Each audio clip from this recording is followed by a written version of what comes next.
17 April শুক্রবার উত্তর পেরুতে ভূমিধসের কারণে ঘরবাড়ি ও ফসল ঝুঁকির মুখে পড়ায় 172 জন বাসিন্দাকে নিরাপদ স্থানে সরিয়ে নেওয়া হয়েছে।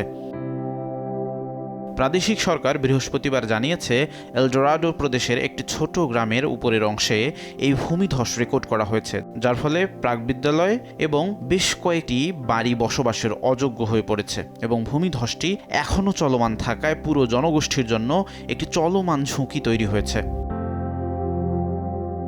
স্থানীয় সরকার জানিয়েছে 52টি পরিবারের 172 জনকে নিরাপদ স্থানে সরিয়ে নেওয়া হয়েছে এবং সান হোসে দে সিসা শহরে একটি ক্রীড়া কমপ্লেক্সে তাদের আশ্রয় দেওয়া হয়েছে।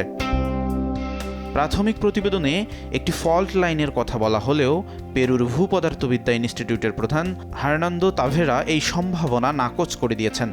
তিনি স্থানীয় চ্যানেল এনকে বলেন, ভারী বৃষ্টির কারণে মাটি ভিজে স্যাঁতস্যাঁতে হয়ে গেছে, যার ফলে মধ্যাকর্ষণের কারণে তা সরে গেছে।